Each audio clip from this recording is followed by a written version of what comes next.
Girl finds unconscious baby in park and takes her immediately to hospital. When the doctor examines the baby, she cries desperately at what she discovers.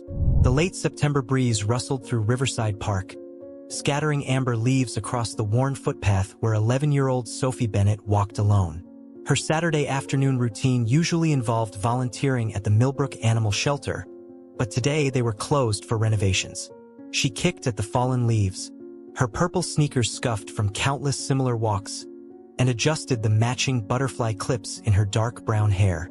Sophie loved this particular stretch of the park, where ancient oaks created a natural tunnel overhead and squirrels darted between the weathered wooden benches. The area was quieter than usual today. The approaching storm had driven most visitors home early. Dark clouds loomed above the tree canopy, and the wind carried the sharp scent of impending rain. Just one more lap, she whispered to herself, mimicking her mother's voice. Then straight home before the storm hits. That's when she heard it. A sound so faint she almost convinced herself it was just the wind. But Sophie had spent enough time at the animal shelter to recognize distress, even in its quietest form. She stopped, holding her breath, and listened. There it was again, a weak whimper coming from behind the large rhododendron bush near the park's eastern fence. "Hello," Sophie called out, taking cautious steps toward the sound. "Is someone there?" The bush's thick leaves trembled in the strengthening wind, and Sophie noticed a small gap between its branches and the fence. Crouching down, she peered into the shadows. Her heart nearly stopped. A baby lay there, wrapped in a pale yellow blanket that had gone dirty gray around the edges. The infant's face was alarmingly still, lips tinged with a subtle blue that Sophie knew wasn't right. She'd seen enough medical shows with her mother, a nurse at St. Mary's Hospital, to recognize when something was terribly wrong. "Oh no," Sophie muttered, her hands shaking as she reached for the baby. The blanket was damp from the morning dew, and the infant felt cool to her touch. With great care, she lifted the baby, cradling it close to her chest just as she'd been taught to hold her cousin's newborn last Christmas. Sophie's mind raced. St. Mary's Hospital was only 2 blocks away. She could see its red brick tower rising above the trees. Should she call 911? No, that would take too long. The baby felt so light in her arms, so fragile. Each second seemed precious. "It's okay," she whispered to the infant, though her voice quavered. "I'm going to get you help. Just hold on." She ran. The journey to St. Mary's emergency department entrance felt like the longest 2 blocks of Sophie's life. Each footfall jarred through her body, and she tried to minimize the impact on the precious bundle in her arms. The automatic doors whooshed open, releasing a blast of warm air scented with antiseptic. "Help!" Sophie called out, her voice cracking. "Please, I found a baby. The baby needs help." The emergency room erupted into action. A nurse in blue scrubs rushed forward, already calling for assistance. Sophie found herself surrounded by medical staff, their voices overlapping in urgent but controlled tones. "Where did you find the infant? How long has the baby been unresponsive? What's your name, sweetheart?" Sophie answered their questions as best she could, her words tumbling out in a rush. Through the chaos, she noticed a woman in a white coat hurrying toward them. Dr. Sarah Chen's name badge caught the fluorescent light as she approached, her dark eyes quickly assessing the situation. "I'll take it from here," Dr. Chen said, her voice carrying a quiet authority that somehow calmed the chaos around them. She reached for the baby with practiced hands, and Sophie felt an inexplicable reluctance to let go. "You did the right thing bringing the baby here," the doctor added softly, noting Sophie's hesitation. "You may have saved this little one's life." As the medical team whisked the baby away through heavy double doors, Sophie stood rooted to the spot, her empty arms still curved as if holding the infant. A security guard approached, asking if she needed to call her parents. Sophie nodded numbly, suddenly aware of how her heart was pounding. While waiting for her mother to arrive, Sophie couldn't shake the image of Dr. Chen's face in that first moment she'd seen the baby. There had been something in the doctor's expression, a flicker of recognition or pain, that seemed deeper than professional concern. Sophie had always been good at reading people, It was what made her so effective with the scared animals at the shelter. And something told her that Dr. Chen's story was somehow entangled with the baby's fate in ways she couldn't yet understand. Through the emergency room windows, Sophie watched as the threatened storm finally broke, rain streaming down the glass in silver rivulets. She pressed her hand against the cool surface, remembering the weight of the baby in her arms, and whispered a quiet prayer to whoever might be listening. Her mother would arrive soon, and the police would want to ask questions. But for now, Sophie remained by the window, her thoughts with the tiny life she discovered and the haunted look in Dr. Chen's eyes. Something told her this was just the beginning of a much larger story, one that would change not only her life but the lives of everyone involved in ways she couldn't yet imagine. The rain continued to fall, and somewhere beyond the double doors, Dr. Chen was fighting to save a life while confronting ghosts of her own. Sophie settled into one of the hard plastic chairs, prepared to wait for as long as necessary. After all, she thought, you couldn't just walk away after finding something so precious, so fragile, so in need of protection. Thunder rolled in the distance, and Sophie closed her eyes, sending up another silent prayer for the baby, for Dr. Chen, and for whoever had felt desperate enough to leave their child alone in the park on this stormy Saturday afternoon. Dr. Sarah Chen stood motionless in the hospital's dimly lit diagnostic viewing room, staring at the brain MRI images illuminated on the screen before her. Her hands, which had remained steady throughout the baby's initial examination and subsequent tests, now trembled slightly as she reached out to trace the telltale lesions on the scan. The symmetrical patterns of light and shadow told a story she knew all too well, one that had haunted her dreams for the past year. "No," she whispered, the word barely audible even in the empty room. "Not again." The bilateral lesions in the basal ganglia were hauntingly familiar. She had spent countless nights studying similar images of her daughter Emma's scans just a year ago. The baby from the park, a little girl approximately 4 months old, showed the characteristic patterns of Leigh syndrome, the same rare mitochondrial disease that had taken Emma from her. Sarah's mind drifted back to those endless nights spent in this very room, desperately searching for alternative explanations, for some sign she might have missed, for any hope at all. She clicked through the series of images, each one confirming her fears. The elevated lactate levels from the preliminary blood work, the subtle but distinctive brain stem abnormalities. It was like watching a replay of her worst nightmare. Sarah pulled up Emma's old scans on her secure medical tablet, placing them side by side with the new ones. The similarities were undeniable. A soft knock at the door interrupted her thoughts. "Dr. Chan?" It was Nancy Ramirez, one of the senior PICU nurses who had been there throughout Emma's illness. Nancy had held Sarah when she finally broke down after Emma's passing, and now her presence carried both comfort and concern. "The police are here, and that young girl who brought the baby in her mother's arrived too. They're waiting in the family consultation room." Sarah took a deep breath, straightening her white coat. "Thank you, Nancy. Has social services been notified?" "They're sending someone, but it'll be at least an hour." Storms causing traffic delays. Nancy hesitated, then added softly, "Sarah, I saw the preliminary results. Are you sure you should be handling this case?" The question hung in the air between them, heavy with meaning. Sarah smoothed her coat again, a nervous habit she'd developed during her residency. "I have to, Nancy. I'm the most qualified pediatric neurologist on call, and..." She glanced back at the scans. "And maybe this time I can make a difference." Nancy's expression softened with understanding. She'd been there for every step of Emma's journey, had witnessed Sarah's transformation from confident physician to desperate mother, and finally to a woman trying to rebuild herself from the ashes of loss. "Just remember you're not alone this time either," Nancy said, squeezing Sarah's arm gently before leaving. The walk to the consultation room felt longer than usual. Sarah's mind raced between professional obligation and personal anguish, her thoughts interrupted by fragments of memory, Emma's laugh, the way her dark curls would bounce when she was excited, the final peaceful expression on her face when she slipped away. The baby's condition was critical but stable for now. She had responded well to the initial treatments for her metabolic crisis, but Sarah knew all too well the challenging road ahead. She paused outside the consultation room door, gathering her composure.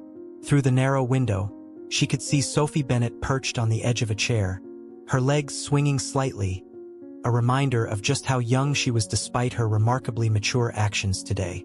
Beside her sat a woman who shared her dark hair and gentle features, presumably her mother.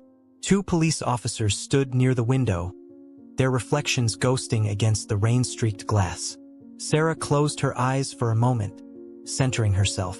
The weight of her stethoscope around her neck, the familiar scratch of her coat's fabric, the distant beeping of monitors, these small sensations helped ground her in her professional role. She could do this. She had to do this. "I'm Dr. Chan," she introduced herself as she entered, managing to keep her voice steady. "I've been treating the infant Sophie brought in." Detective Marcus Rivera stepped forward, notebook in hand. She recognized him from the pediatric unit's annual safety training sessions.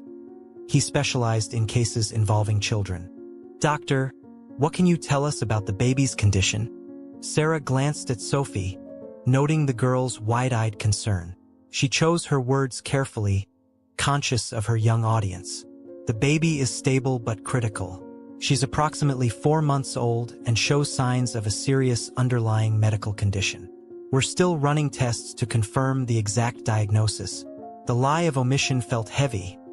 She was already certain about the Leigh syndrome diagnosis, but announcing it here felt premature without absolute confirmation. More importantly, she knew from bitter experience how devastating that diagnosis could be. Whoever this baby's mother was, she deserved to hear it in a more private setting. "Any signs of abuse?" Detective Rivera's partner, Officer Thompson, asked. She was newer to the force, and her question carried an edge of suspicion that made Sarah bristle internally. "No visible trauma or signs of neglect, apart from being left in the park," Sarah replied, her tone professional but firm. "The baby is well-nourished and was clean before being exposed to the elements. Her weight is appropriate for her age, and there are no signs of chronic neglect." "This?" Sarah paused, choosing her next words carefully. "This feels like an act of desperation rather than malice." Sophie suddenly spoke up, her voice small but clear. "Will she be okay?" The question hit Sarah like a physical blow. How many times had she asked herself that same question about Emma? How many times had she promised her daughter everything would be fine, even as hope slipped away? She looked at Sophie's earnest face and saw the same desperate need for reassurance she'd once seen in her own reflection. "We're doing everything we can," Sarah replied, the standard medical response falling from her lips automatically. But something in Sophie's expression made her add, "And she has something very special going for her. She was found by someone who cared enough to help." Detective Rivera cleared his throat gently. "Dr. Chun, you mentioned tests. Do you have any preliminary results that might help us understand why the baby was abandoned?" Sarah's hand instinctively went to her coat pocket, where her phone held the preliminary genetic results. "We're still awaiting final confirmation," she said carefully, "but there are indicators of a serious genetic condition." She turned back to the officers. The baby had a medical ID bracelet on her ankle, most likely from previous hospital visits. The name on it reads, Catherine Walsh. Detective Rivera nodded, making notes. "We'll start running the name through our databases. Any identifying marks or notable features we should include in the report." Sarah described the small birthmark behind Catherine's left ear, the slight webbing between her second and third toes, details that might help confirm her identity. As she spoke, she noticed Sophie's mother, whose ID badge identified her as Helen Bennett, RN, watching her with a knowing expression. Of course, Helen would have been working here during Emma's illness. She would know. "I'd like to stay," Sophie announced suddenly. "To visit her, if that's allowed." She looked between her mother and Dr. Chun, her expression hopeful but uncertain. Sarah noticed Helen giving her daughter a thoughtful look. "Sophie, honey, this isn't like the animal shelter. There are protocols." Actually, Sarah found herself saying, surprising even herself, having a familiar presence can be beneficial for infants in the PICU.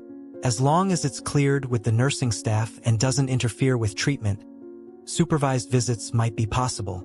She didn't add that she'd found herself inexplicably drawn to this case. to this strange echo of her own loss. The meeting continued, with details being shared and statements taken. Throughout it all, Sarah watched Sophie, impressed by the girl's mature handling of the situation. There was something special about this 11-year-old who had acted so decisively to save a life. She reminded Sarah of Emma in some ways, not physically, but in that quiet determination, that innate compassion that seemed to radiate from within. Later that evening, after the police and the Bennetts had left, and social services had come and gone, Sarah stood by Catherine Walsh's incubator in the PICU. The baby's tiny chest rose and fell with mechanical precision, assisted by gentle pressure from the CPAP machine. Her skin had regained some color, but Sarah knew the respite might be temporary. She found herself cataloging the similarities and differences between Catherine and Emma. The same delicate fingers, but different shaped ears. Similar dark lashes, but a different curve to the mouth. "I know what you're facing, little one," she whispered, adjusting the baby's blanket. "I've walked this road before." Sarah's phone buzzed, a text from the lab confirming what she already knew. The genetic tests were positive for Leigh syndrome. She closed her eyes, memories washing over her. Emma's diagnosis, the frantic search for treatments, the slow decline, the final peaceful breath in her arms. The countless nights spent researching experimental treatments, the second and third opinions, the hope that dwindled with each passing day.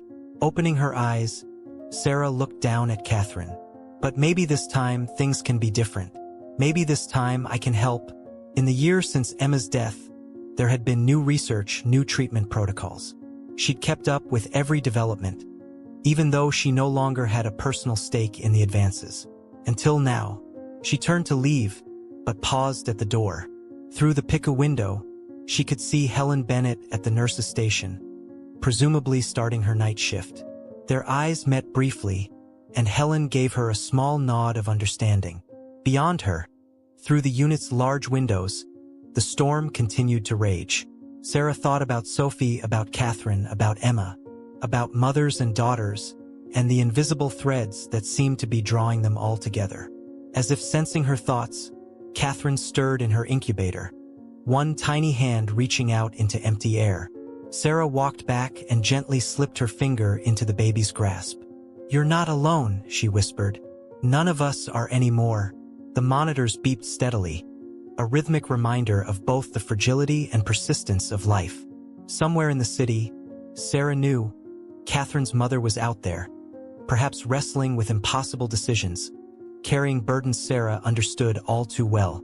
The police would find her eventually. They always did in cases like this. But what would happen then? Sarah squeezed her eyes shut against sudden tears. When she opened them again, her decision was made.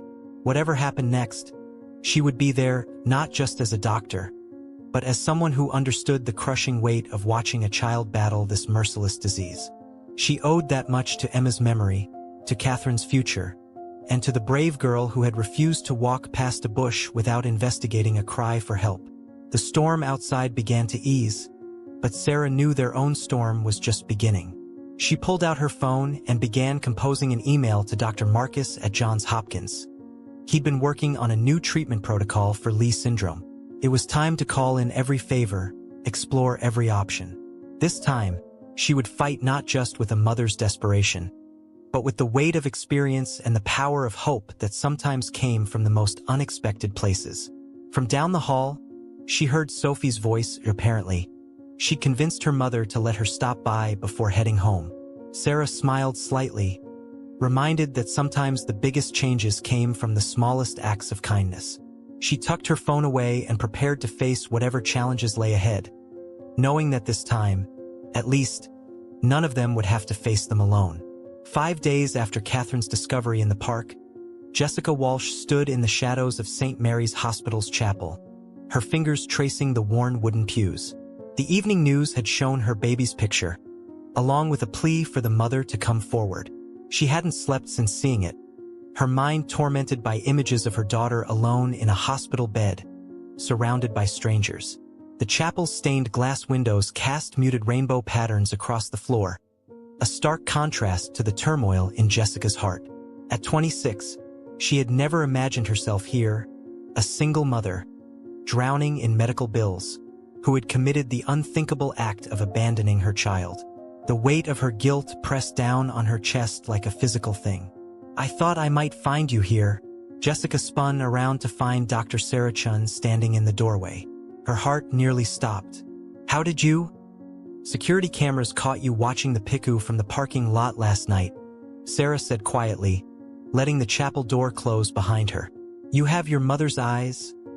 I recognized them from Catherine's face. Jessica's legs gave way, and she sank into the nearest pew. "Are you going to call the police?"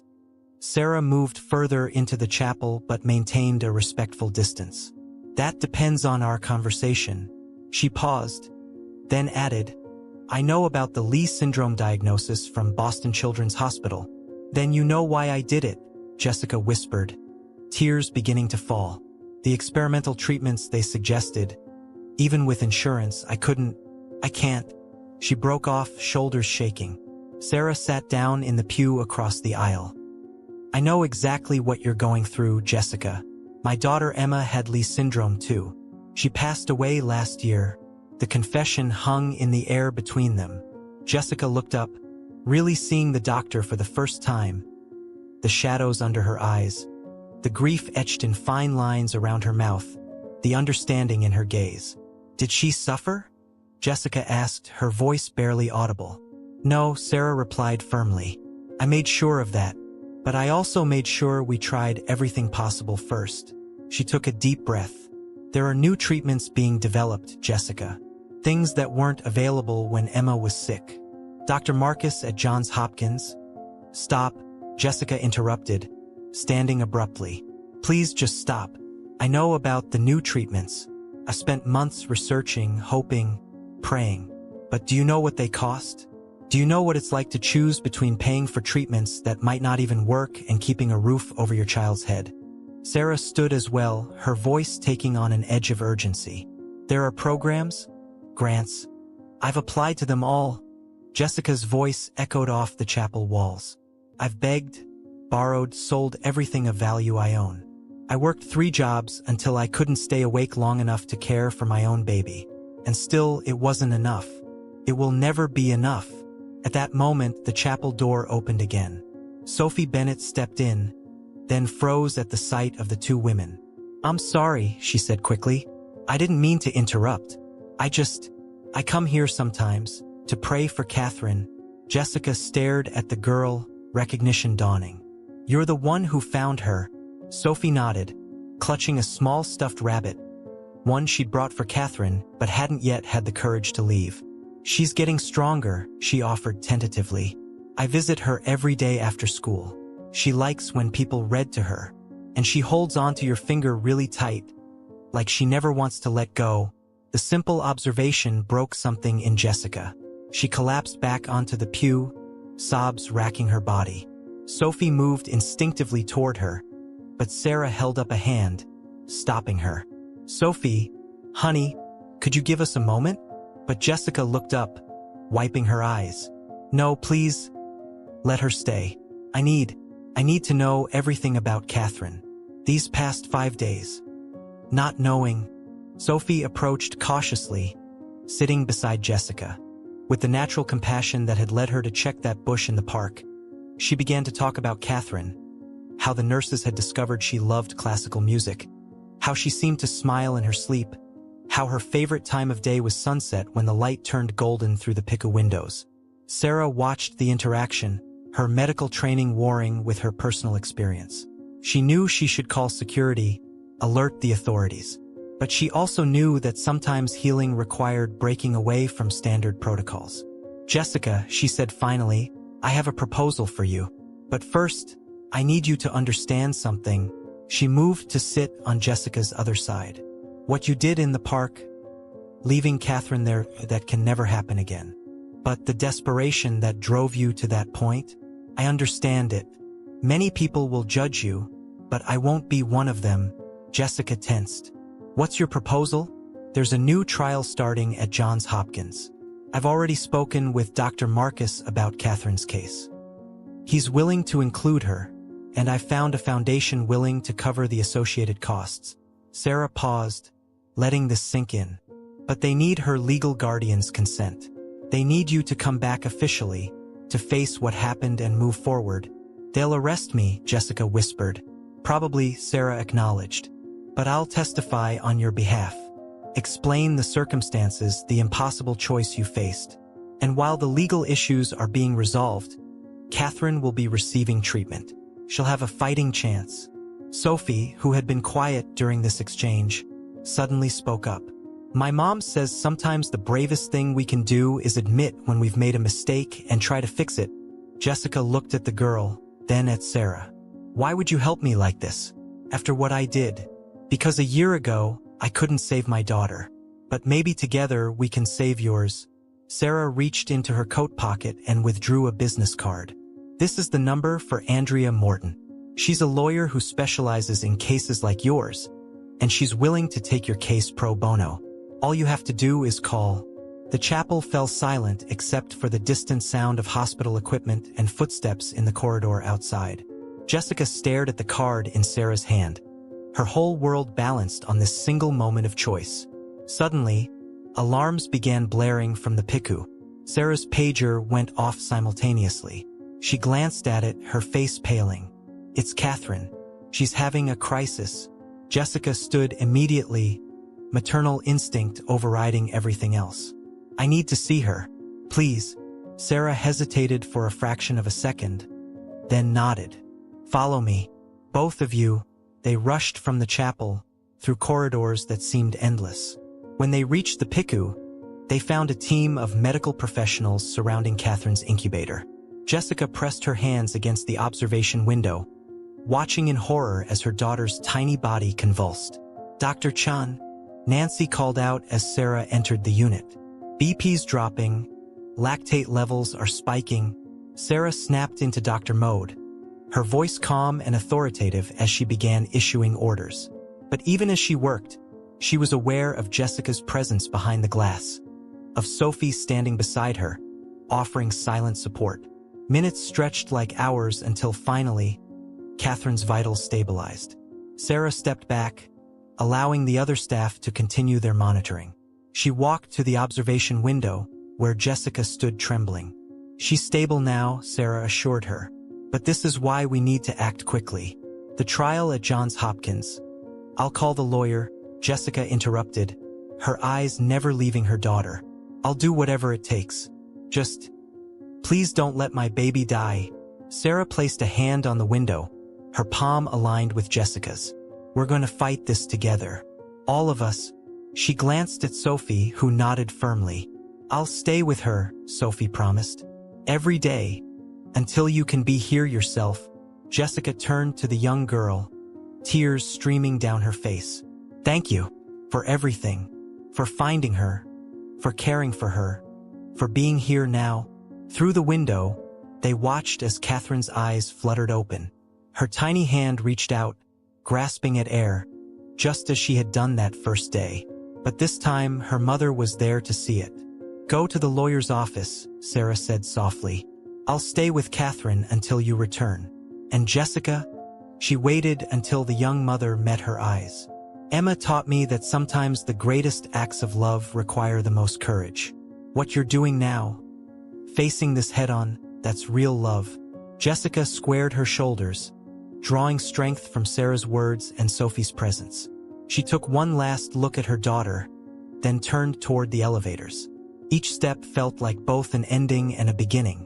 Behind her, Sarah and Sophie remained at the window, watching Catherine drift back to sleep.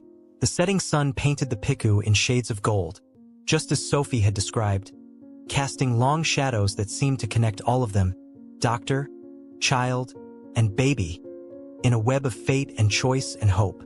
The storm that had brought them together had passed, but its echoes would ripple through their lives forever. In its wake, they had found something unexpected. A chance for redemption, a path to healing, and most importantly, the knowledge that even in the darkest moments, none of them had to face the darkness alone. Sarah's pager beeped again, Dr. Marcus from Johns Hopkins, responding to her earlier message.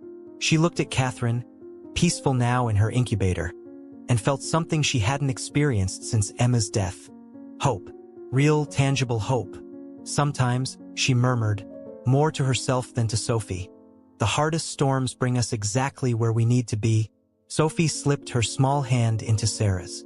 And sometimes, she added wisely, they teach us how to dance in the rain. Together, they watched the sun set on this day of revelations and new beginnings, knowing that while the path ahead would not be easy, they would walk it together, stronger for having found each other in the storm. 3 weeks after the chapel confrontation, Sarah sat in the witness box of courtroom 312 at the Millbrook County Courthouse. Through the tall windows, autumn sunlight streamed in, highlighting the dancing dust motes in the air. She kept her voice steady as she addressed the judge. Your Honor, as Catherine Walsh's treating physician, I can attest that Jessica Walsh's decision to leave her daughter in the park, while deeply misguided, came from a place of profound desperation rather than malicious intent. The financial and emotional burden of caring for a child with Leigh syndrome can be overwhelming. I know this not just as a doctor, but as a mother who lost her own daughter to this same condition. Judge Marion Reeves, a woman with silver-streaked hair and keen eyes, leaned forward. Dr. Chun, you've gone to considerable lengths to advocate for Ms. Walsh. You arranged for her legal representation, secured a place in an experimental treatment program, and even established a foundation to assist with medical costs. Why invest yourself so personally in this case? Sarah met the judge's gaze unflinchingly. Because I understand that sometimes good people make desperate choices when they feel they have no options left. Ms. Walsh didn't abandon her daughter. She left her in a public place where she knew Catherine would be found quickly. She chose a location near a hospital. These weren't the actions of someone who didn't care. They were the actions of someone who cared so much that she believed giving up her child was the only way to save her. In the gallery, Sophie Bennett sat between her mother and Detective Rivera, who had also testified about the circumstances of the case. Sophie clutched her mother's hand as she watched Jessica Walsh, seated at the defense table in a borrowed navy blue suit, her shoulders rigid with tension. Furthermore, Sarah continued, Ms. Walsh has demonstrated genuine remorse and a fierce determination to make things right. She voluntarily surrendered herself to authorities, has complied with all court requirements, and has not missed a single treatment session or medical consultation regarding Catherine's care. Despite having to be accompanied by officers each time, the judge nodded thoughtfully, making notes before addressing Jessica directly. Ms. Walsh, please stand. Jessica rose slowly, her lawyer's hand supportive at her elbow. Ms. Walsh, this court has carefully considered the unique circumstances of your case. While child abandonment is a serious offense, we must also consider intent and context. Dr. Chen's testimony, along with the statements from Detective Rivera and the clinical social workers, paint a picture of a mother driven to desperate measures by an impossible situation. The judge paused, removing her reading glasses. However, actions must have consequences, even when they come from a place of desperation.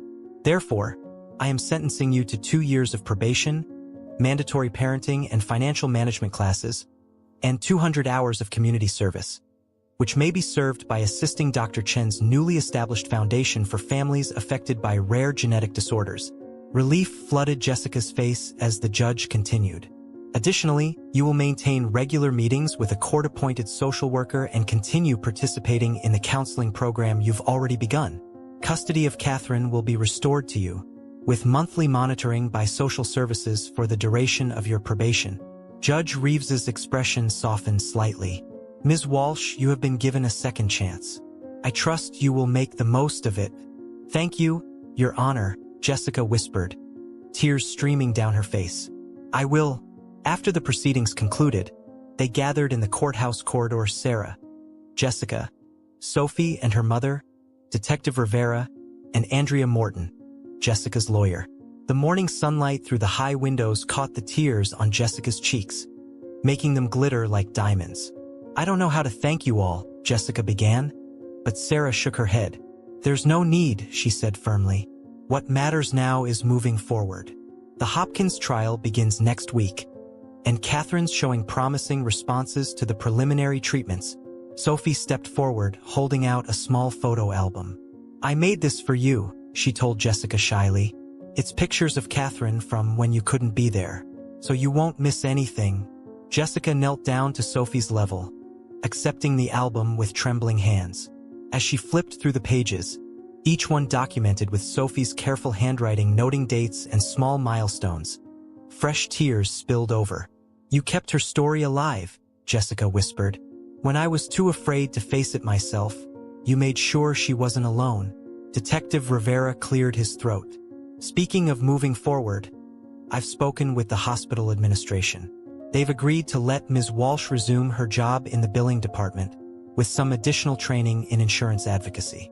The skills could be valuable for the foundation's work."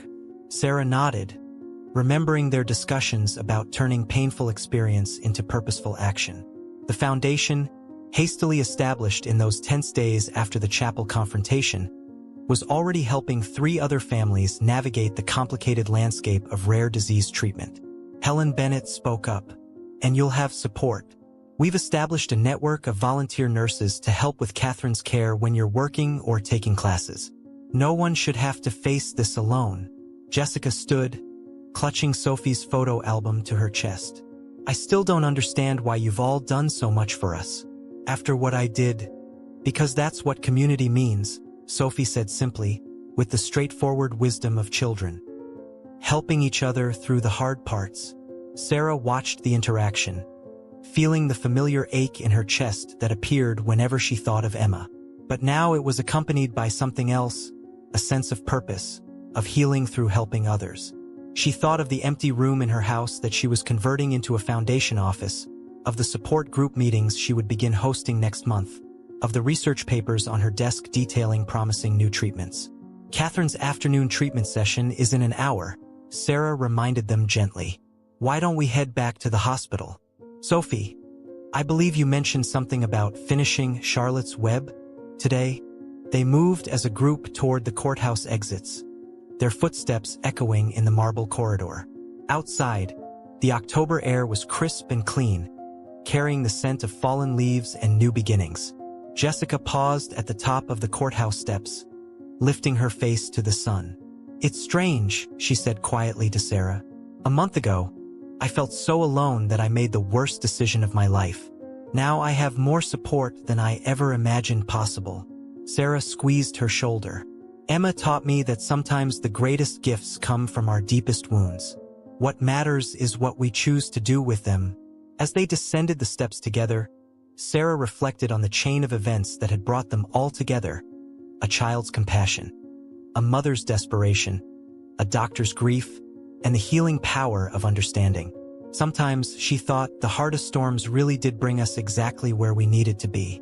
Later, in Catherine's hospital room, as Sophie's clear voice read about Charlotte's Web and friendship's transformative power, Sarah watched Jessica hold her daughter's hand and knew that while the road ahead would not be easy, none of them would walk it alone again.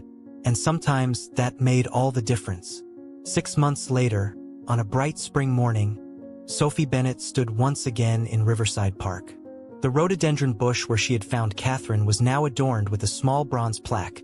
"Hope begins with a single act of kindness. The Catherine Walsh Foundation supporting families affected by rare genetic disorders." The morning sun caught the polished surface of the plaque, making it gleam against the dark green leaves.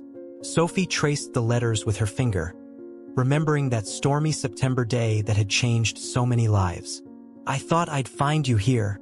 Sophie turned to see Dr. Chun approaching, carrying 2 paper cups of hot chocolate from the cafe across the street. She handed one to Sophie with a smile. "Mom said you'd taken a detour on your way to the hospital," Sarah continued, settling beside Sophie on the wooden bench that had been installed alongside the plaque. "Big day today." Sophie nodded, warming her hands around the cup. "Do you think Catherine will understand what's happening?" "She might be too young to understand the specifics, but she'll feel the love in that room. That's what matters."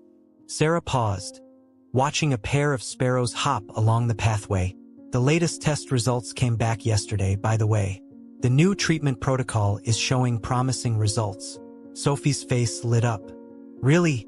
Her lactate levels are stabilizing, and the most recent MRI showed no progression of the lesions. Dr. Marcus is cautiously optimistic."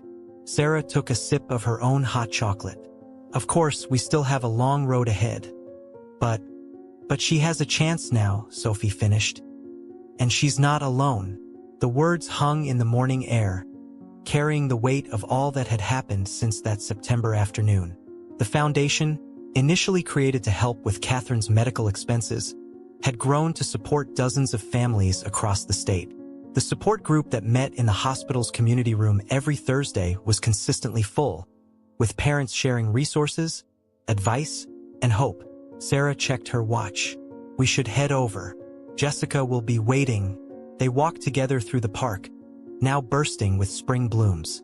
As they approached St. Mary's Hospital, they could see balloons tied to the entrance of the pediatric wing, pale yellow and mint green, dancing in the breeze.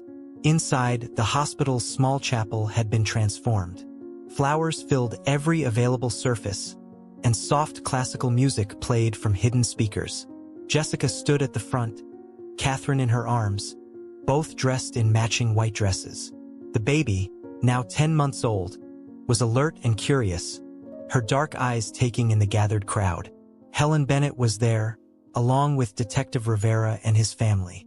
Nancy Ramirez stood with a group of PICU nurses, all of them beaming. Dr. Marcus had flown in from Johns Hopkins for the occasion. Even Judge Reeves sat in one of the back pews, her usual stern expression softened by the atmosphere of joy. As Sophie and Sarah slipped into their places, Jessica stepped forward to address the gathered crowd, her voice steady and clear. 6 months ago, I stood in this chapel believing I had lost everything. Today, we're here to celebrate not just Catherine's baptism, but the miracle of community and second chances. She looked down at her daughter, who reached up to pat her cheek. This journey has taught me that sometimes our darkest moments can lead us to our greatest light. Each of you here today has been part of that light. Jessica turned to Sophie. Sophie, would you and Dr. Chun please come forward? They approached the front of the chapel as Jessica continued. Today, I'm asking you both to be Catherine's godmothers. Not just because you saved her life, but because you showed me what it means to never give up hope. Sarah felt tears welling in her eyes as she looked at Catherine, so full of life and possibility. She thought of Emma, as she did every day, but now the memory brought more comfort than pain. Somehow, helping Catherine and Jessica had begun to heal wounds she'd thought would never close. The ceremony was brief but meaningful. When the priest asked who would help guide Catherine through life, the entire chapel responded, "We will." It wasn't just a ritual response, it was a promise from a community that had come together in extraordinary circumstances and refused to let go. Afterward, as sunshine streamed through the stained glass windows and well-wishers mingled over cake and coffee, Sophie found herself back at the observation window where she'd spent so many hours watching over Catherine. Sarah joined her, placing a gentle hand on her shoulder. "Penny for your thoughts?" Sophie smiled. "I was just thinking about that day in the park. I almost walked past that bush, you know? It was starting to rain, and I was supposed to head straight home. But you didn't walk past," Sarah said softly. "You stopped. You listened. You cared." "That's what you did too," Sophie pointed out. "With Jessica. You could have just called the police that night in the chapel, but you listened instead." Sarah watched as Jessica moved through the crowd, Catherine secure in her arms, both of them surrounded by love and support. Sometimes the biggest changes start with the smallest choices. A girl who stops to check a bush, a doctor who chooses understanding over judgment, a mother who finds the courage to come back and try again. Sophie leaned against Sarah's side. "Do you think Emma would be proud of everything you've done with the foundation?" Sarah felt her breath catch at the question, but her answer came from a place of deep certainty. "I think Emma taught me how to love beyond limits. Everything since then has been about sharing that lesson." Across the room, Catherine let out a peal of laughter as someone played peekaboo with her. The sound echoed off the chapel walls, pure and joyful and full of promise. "Dr. Chan?" Sophie asked after a moment. "Do you think we could add something to that plaque in the park? What did you have in mind? Maybe underneath it could say, 'Every storm has its rainbow.'" Sarah smiled, remembering rain-streaked windows and desperate prayers, sleepless nights and small victories, and the countless ways love could transform grief into purpose. "I think that's perfect, Sophie. absolutely perfect. As the celebration continued around them, Sarah and Sophie remained by the window, watching spring clouds drift across the sky. Below the hospital, the garden where Sarah had spent so many difficult nights during Emma's illness was bursting with new growth. Daffodils and crocuses pushing through the soil, reaching for the light. Life, Sarah reflected, was like that sometimes. Even in the hardest ground, hope found a way to bloom. All it needed was someone willing to plant the seeds, to nurture the possibilities, to believe in the promise of tomorrow. Catherine's laugh rang out again, and this time, everyone in the chapel laughed with her, the pure, joyful sound of love multiplied, of storms weathered together, of darkness transformed into light. And in that moment, surrounded by the family they had all built together, Sarah knew that while some storms changed you forever, it was what you built in their aftermath that truly defined you. Sometimes, it took a child's wisdom to show you the way home, a baby's cry to wake you from grief, a desperate mother's courage to remind you of love's boundless capacity to heal. The light through the stained glass windows painted rainbow patterns across the chapel floor, and Sarah thought that Sophie was right. Every storm did have its rainbow. You just had to be brave enough to keep looking up, to keep believing, to keep reaching out your hand to others caught in the rain. And sometimes, if you were very lucky, you found yourself exactly where you needed to be, surrounded by love, strengthened by purpose, and forever changed by the simple, profound truth that hope begins with a single act of kindness.